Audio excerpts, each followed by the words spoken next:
Bienvenido a la comunidad de Cristo Vive. Mi casa, tu casa.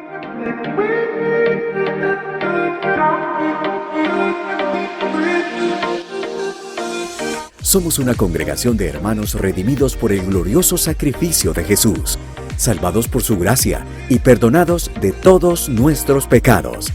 Regalo que nos lleva cada día a vivir en santidad, amor y compasión. Confiamos en las promesas de Dios, en el amor eterno de nuestro Señor Jesucristo y la compañía constante del Espíritu Santo.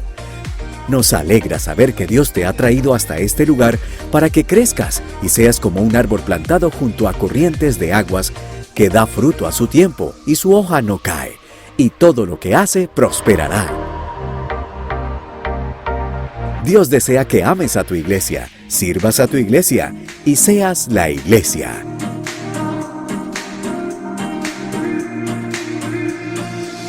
La comunidad de Cristo Vive es tu casa.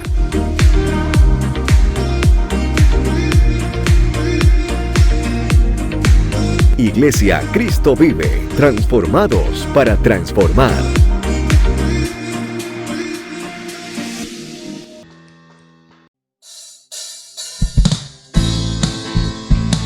Cantamos a ti, Señor, nuestra única razón. Eres tú, Jesús.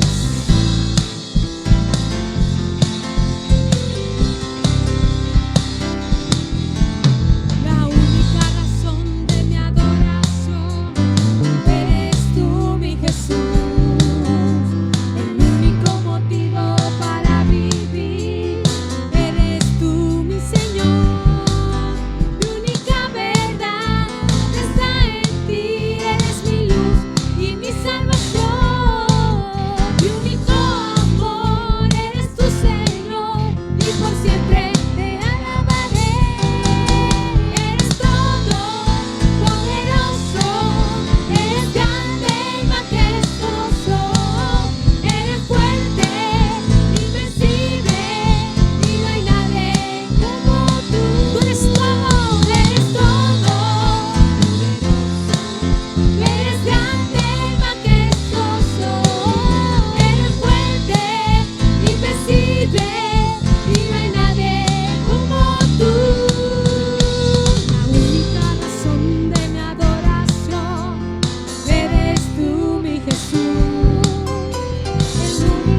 La comunidad Cristo Vive te da la bienvenida.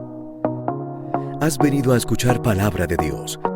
Saca tu Biblia y tu libreta de apuntes y juntos escuchemos el consejo de Dios. Iglesia Cristo Vive, transformados para transformar. Buenos días, Iglesia Local Cristo Vive.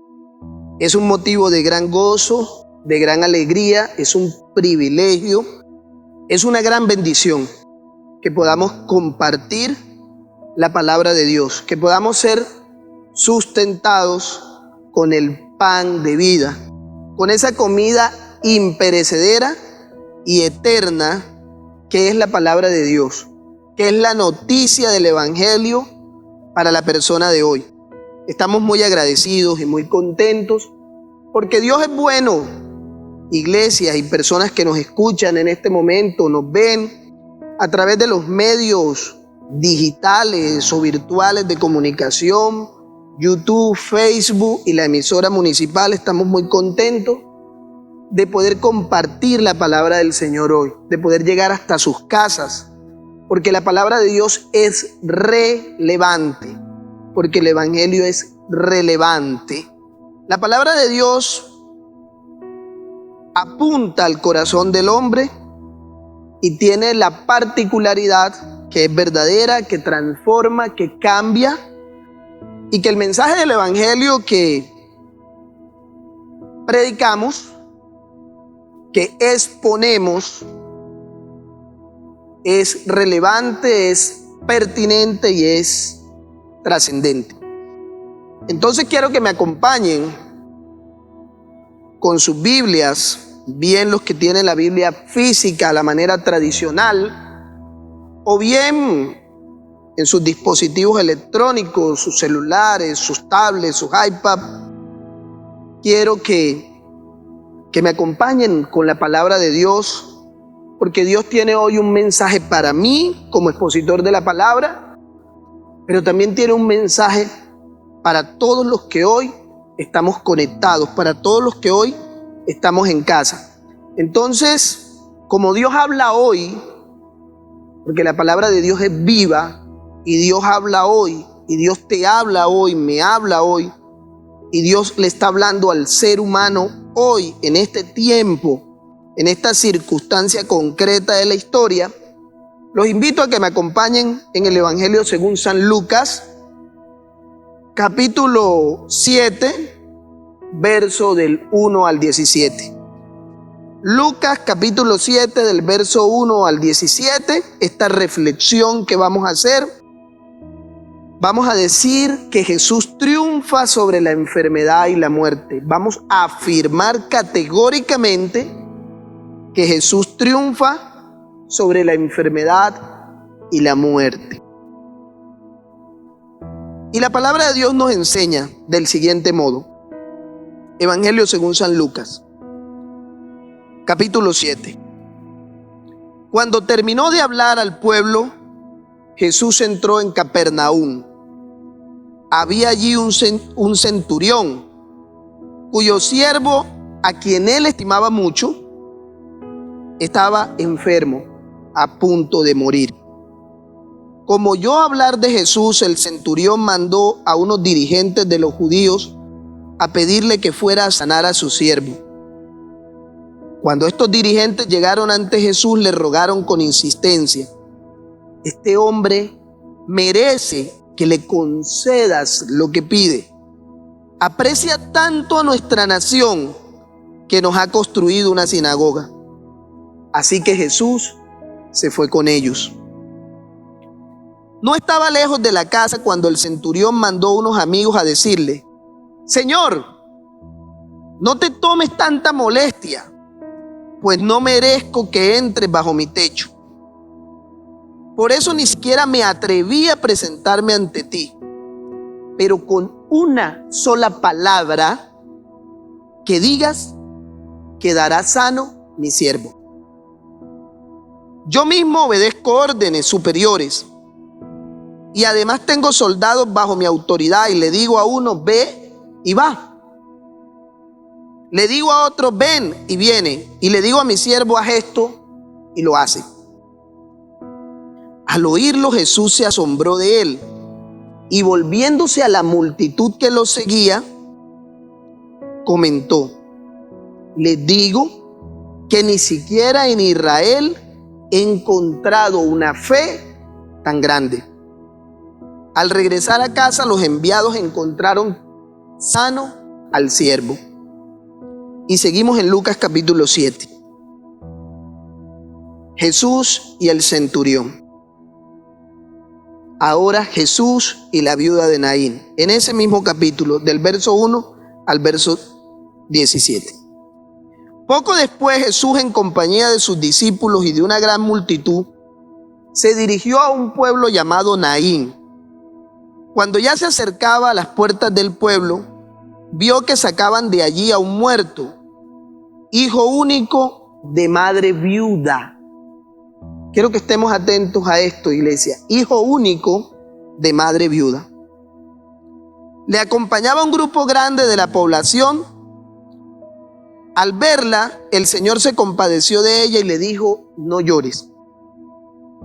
Entonces se acercó y tocó el féretro. Los que lo llevaban se detuvieron y Jesús dijo: joven, te ordeno que te levantes. Entonces se acercó, tocó el féretro y los que lo llevaban se detuvieron y Jesús dijo: joven, te ordeno que te levantes. Y el muerto se incorporó y comenzó a hablar.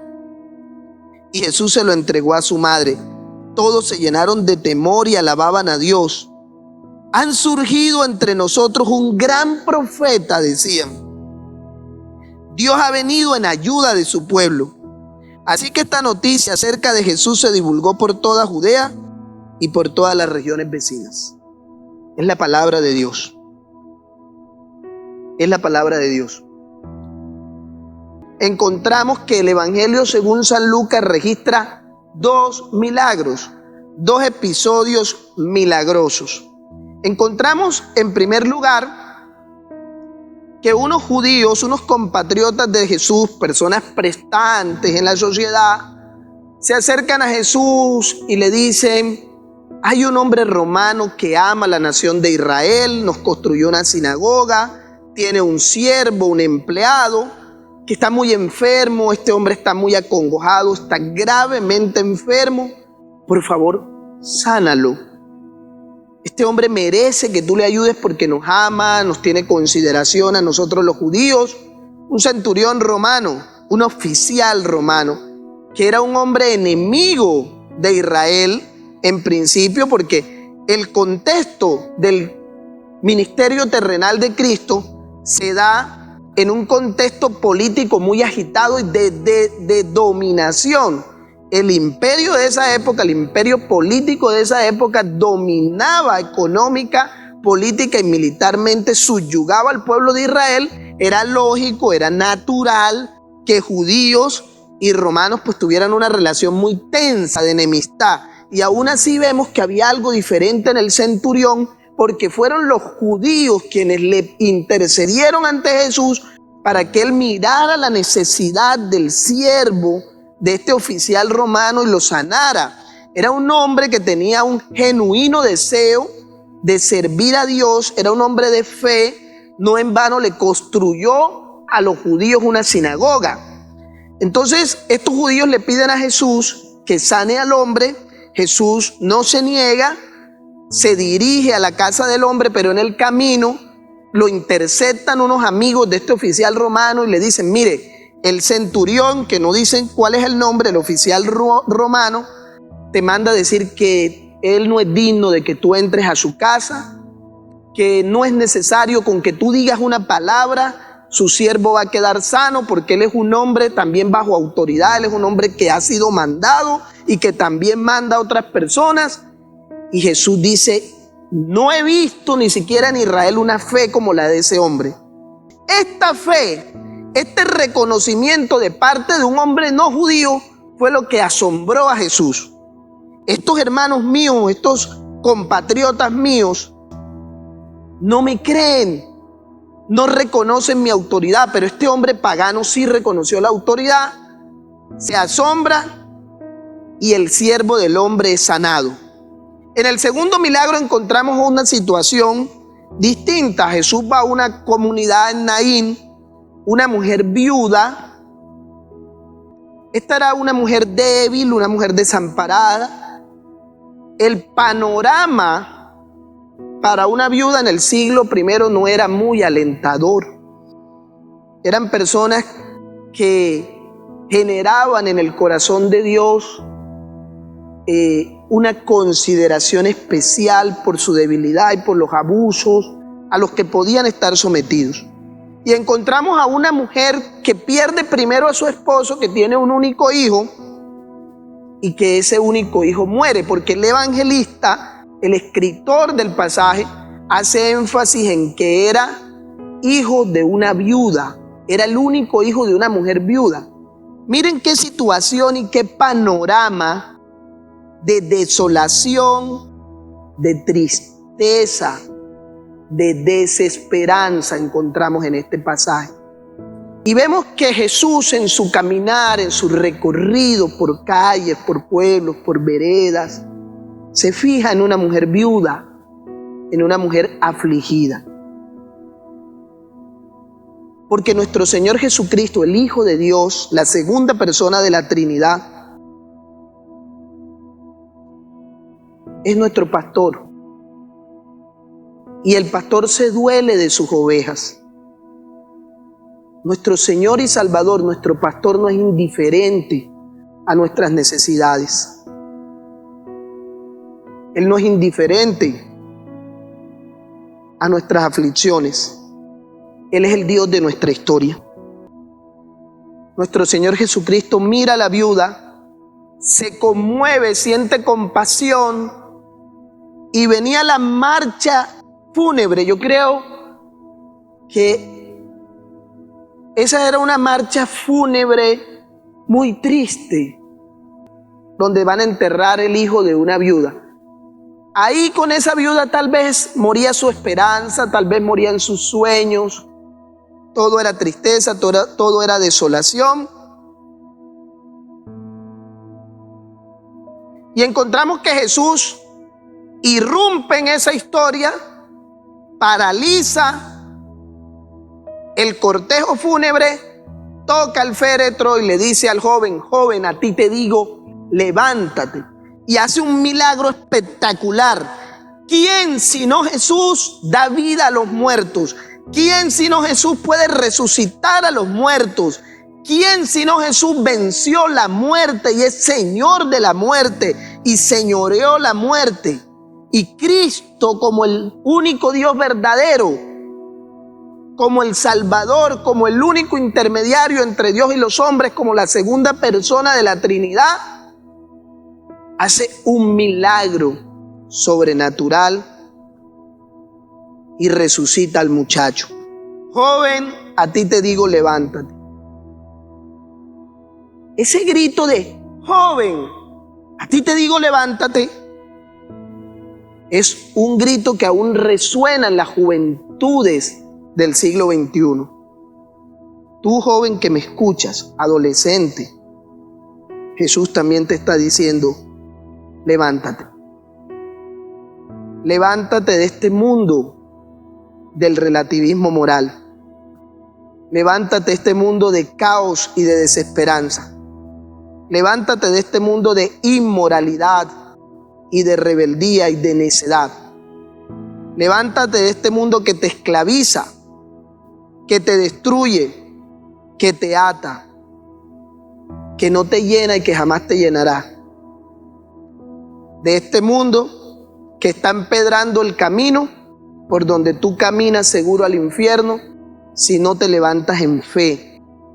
Así como Jesús le dijo al joven de Naín, al hijo de la viuda muerto: tú, joven que me escuchas, si tú no has creído en Jesucristo, si tú no has confesado como joven que Jesucristo es el Señor y no has puesto tu fe en Él para salvación, tú también estás muerto, como estaba muerto el joven de Naín. Este mensaje es puntual para la juventud, para los que viven de espaldas a Dios, para los que son indiferentes a la obra salvadora de Cristo en la cruz, y incluso para los que están dentro de la iglesia jugando a ser cristianos. Está muerto. Y el único que te puede resucitar es Cristo.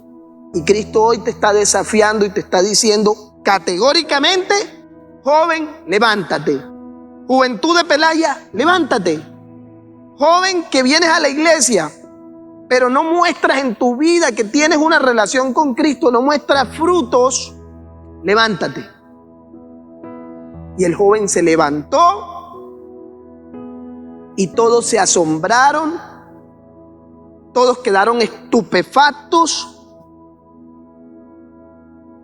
ante un milagro tan brutal, ante un milagro tan asombroso, ante un milagro tan espectacular, ante un milagro que rompe cualquier lógica humana y pensamiento cientificista, el milagro de la resucitación. Un hombre muerto es vuelto a la vida milagrosamente por Jesús, y la respuesta es de asombro, la respuesta es de expectación. Se ha levantado un gran profeta y Dios ha visitado nuestro pueblo y no pasó más. Y Jesús sigue caminando, Jesús sigue desarrollando su ministerio. Este pasaje que describe dos milagros espectaculares de Jesús nos enseña a nosotros hoy, como iglesia cristiana, que Jesús tiene el poder de suplir las necesidades más profundas del ser humano. A mí me ha puesto a pensar mucho cómo está de asustado el hombre posmoderno. El hombre posmoderno que dijo en el siglo XX, como el filósofo Nietzsche, filósofo alemán que Dios ha muerto.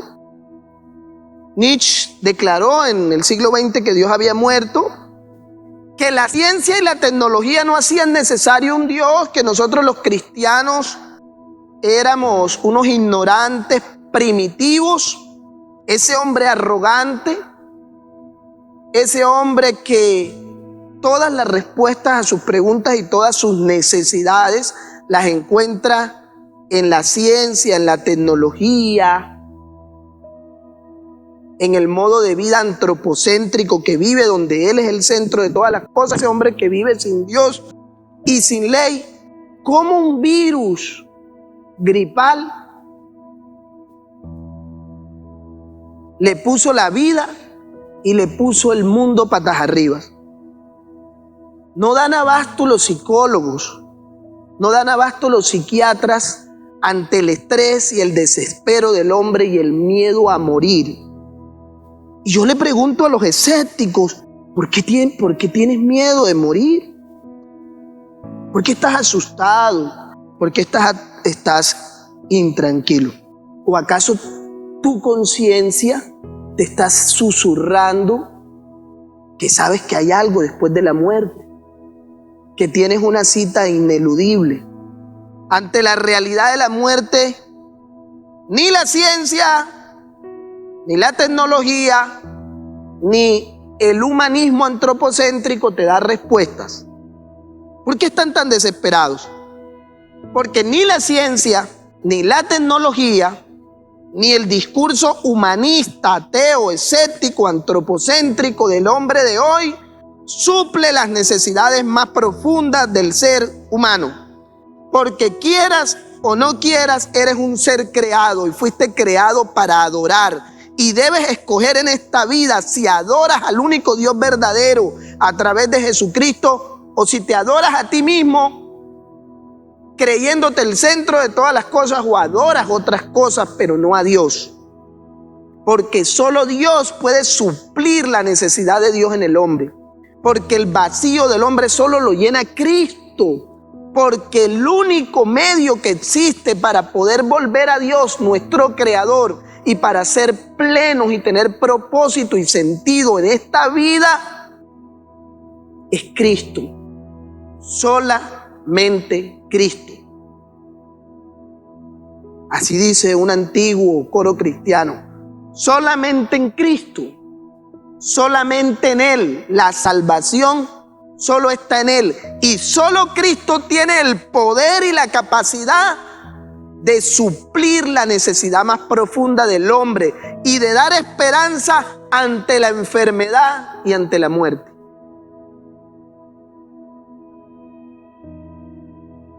Ahora, quiero hacer precisión teológica sobre un tema. Este pasaje de los milagros, de estos milagros espectaculares de Jesús, solo dos dentro de muchos milagros. Jesús hizo milagros espectaculares todo su ministerio. Ha generado dos corrientes teológicas, dos posiciones dentro de la cristiandad. Ante los milagros de la Biblia y ante los milagros de Jesús, encontramos un sector de la iglesia cristiana que los han etiquetado como los cesacionistas. Los cesacionistas enseñan que ya Dios no hace milagros, que el propósito de los milagros ya se cumplió, que el propósito de los milagros era confirmar que Jesucristo era el Hijo de Dios, y que al terminar de escribirse el último capítulo, la última frase, la última letra de la Biblia, al poner el punto final Dios en el canon, los milagros ya no tienen sentido ni propósito.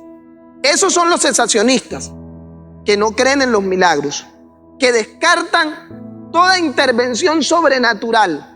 Y los cesacionistas, por ejemplo, ahora, en las épocas de coronavirus, en esta época de tanta necesidad de salud y de una pandemia, dicen, bueno, ¿dónde están los que sanan? ¿Dónde están los que hacen cultos de sanidades? ¿Por qué no están en las puertas de los hospitales curando gente? ¿Por qué no han sanado ni un solo hombre de coronavirus? Son unos mentirosos, los milagros no existen. Tenemos esa posición teológica frente a los milagros. Pero tenemos otra posición teológica, hermanos. Los hermanos que creen que Dios es un Dios milagrero, que por ser ellos cristianos nunca se van a enfermar, nunca se van a morir y Dios tiene que sanarlos. Y cuando unos hermanos fieles en el Señor mueren, a veces porque Dios permite que soporten unas penosas enfermedades, entonces cuestionan al enfermo y dicen, usted no se ha sanado porque usted no tiene fe. Usted no tiene la fe suficiente para sanarse. Dios lo sana. Dios tiene que sanarlo. O hay algunos que dicen alegremente, folclóricamente ante los milagros, diga que usted no tiene cáncer, diga que usted no tiene diabetes, reprenda la enfermedad, no se tome los medicamentos, nunca vaya al médico, porque Dios sana. Las dos posturas son equivocadas. Dios sigue haciendo milagros, pero Dios no es un Dios milagrero. Dios es el mismo ayer, hoy y siempre. Dios tiene poder para cambiar la historia y para alterar las leyes de la naturaleza que Él mismo estableció. Pero no lo hace de cualquier manera. No lo hace cuando el hombre quiere. Tú, hermano, que estás enfermo, yo no te puedo prometer que Dios te va a sanar. Pero sí te puedo decir que si es la voluntad de Dios, Él te puede sanar. ¿Cuándo lo va a hacer? ¿Cómo lo va a hacer? Eso está en su voluntad. O tal vez su voluntad sea no sanarte. Pero Dios sí puede hacer milagros, porque la mano de Dios no se ha cortado para bendecir. Pero los milagros de Dios se hacen de acuerdo a su voluntad y de acuerdo a su propósito. No le podemos torcer el brazo a Dios. Y en este momento es bueno tener la postura bíblica. Y Dios sí hace milagros. No han cesado los milagros, pero Dios los hace cuando quiere y como quiere. Nuestra tarea es confiar en Él. Nuestra tarea es depender de Él. Sea para vida o sea para muerte, nuestra esperanza debe estar en Él. Sea que me sane o sea que no me sane, mi esperanza debe estar en Él. En Él, en Cristo, que es el único camino al Padre.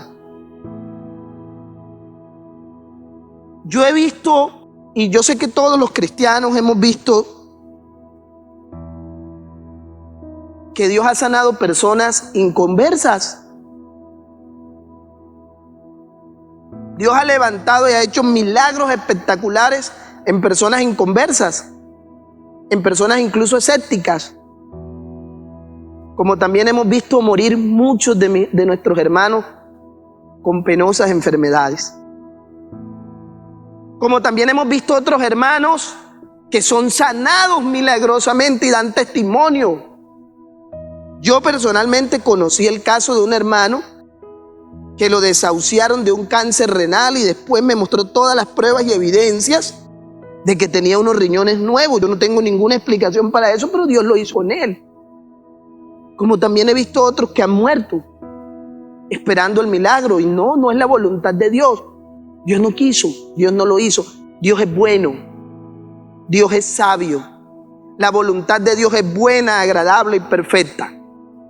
Si la voluntad de Dios es que nosotros sanemos y que haga un milagro en nuestra vida, la voluntad de Dios es buena, agradable y perfecta.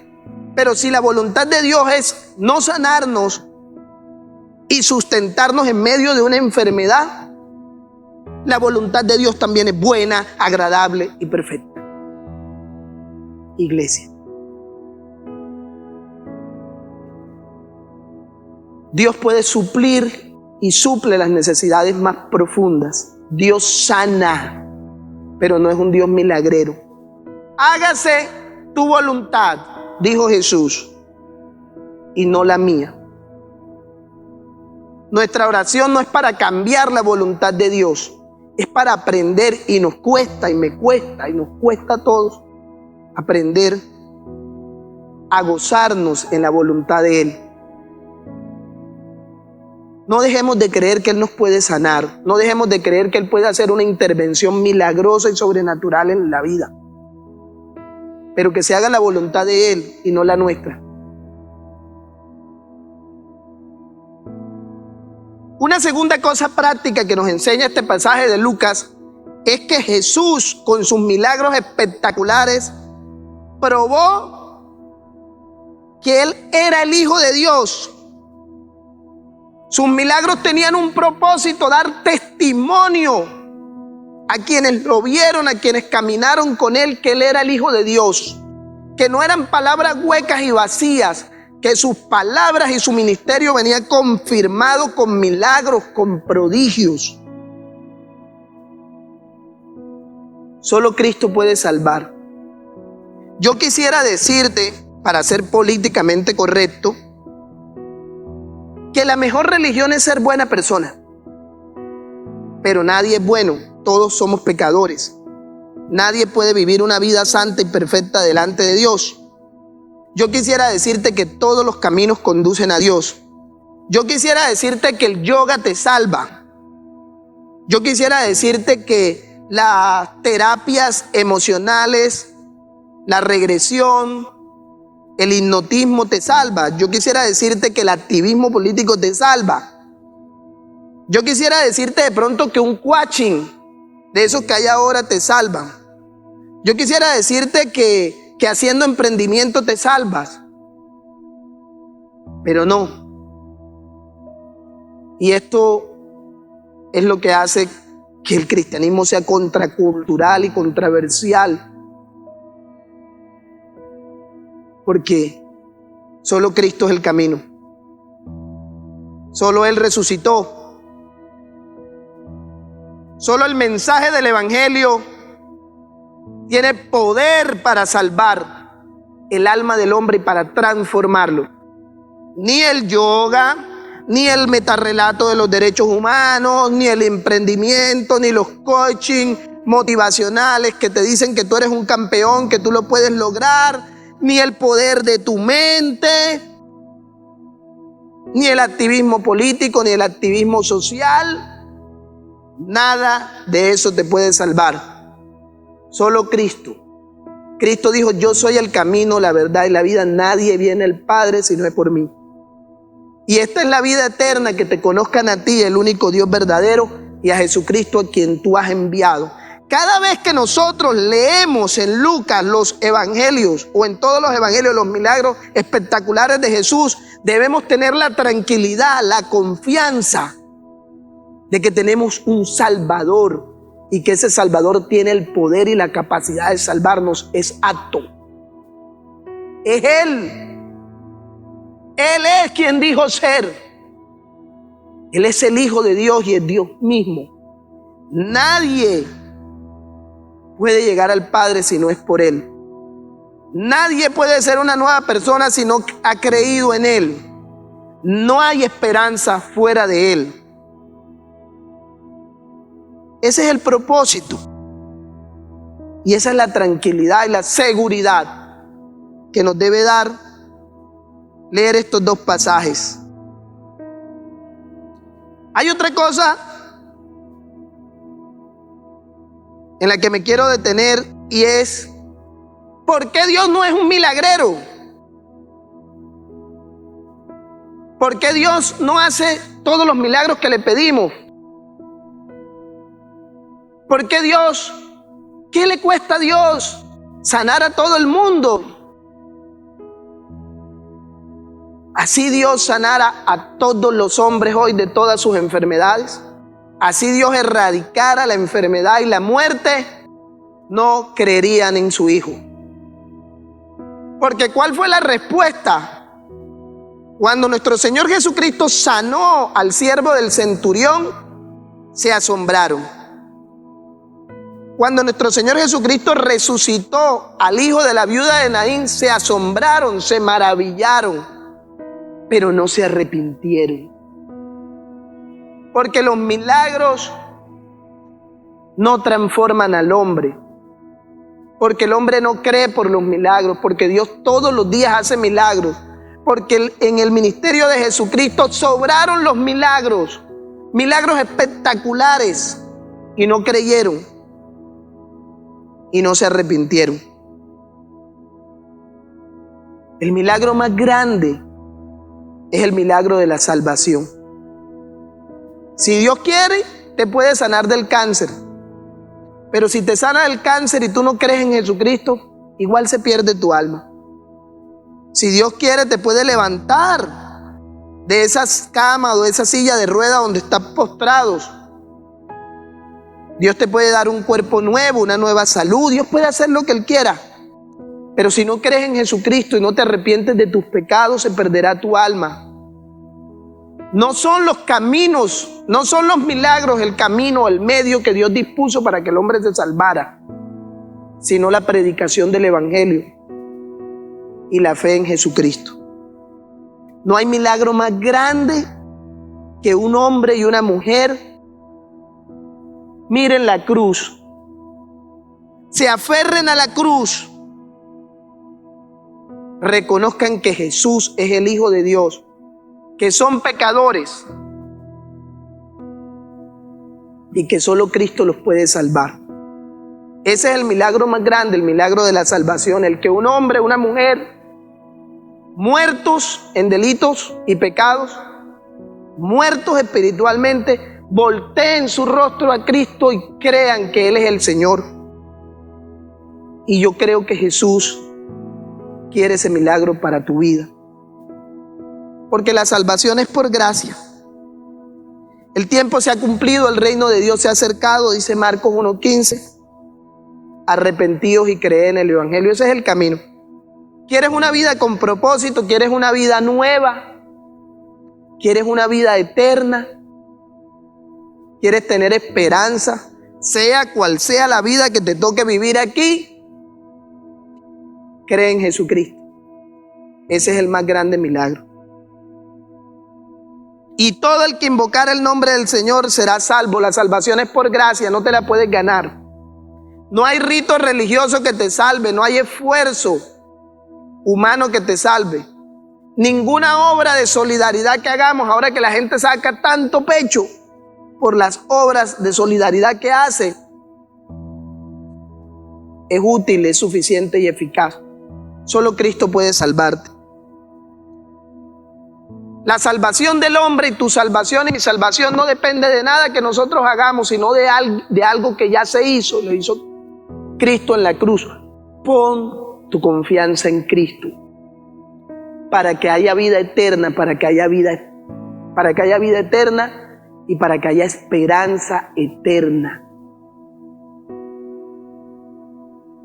No te puedo prometer una vida en la cual todo va a estar perfecto. Tal vez haya pruebas, haya luchas, y seguramente las habrá en la vida cristiana. Lo que nunca te va a faltar es esperanza. Lo que nunca te va a faltar es el cuidado y el amor de Dios sosteniéndote. Lo que nunca te va a faltar es la certeza indestructible de que un día vamos a vivir con Él eternamente. Jesús no es solo un profeta. Jesús no es solo un maestro. Jesús es el Hijo de Dios. Y es el único que puede suplir las necesidades más profundas de nosotros los seres humanos. Solo Él puede hacerlo. Y solo en Él hay vida. Y no cualquier clase de vida, iglesia. Vida eterna. Padre, en el nombre de Jesús, gracias por tu palabra y gracias por recordarnos que el milagro más grande que has hecho en nosotros es llevarnos a los pies de tu Hijo Jesús. Que el milagro más grande es tu salvación, que te ha placido por tu gracia darnos vida eterna. Ayúdanos a buscarte por tu belleza, por tu amor, por quien tú eres, y no por un milagro circunstancial. Ayúdanos a conocerte y a vivir la vida en tu gracia. Porque como dice Apocalipsis 1:15, tú, Señor Jesús, tienes el poder para hacer nuevas todas las cosas. Dios los bendiga, iglesia.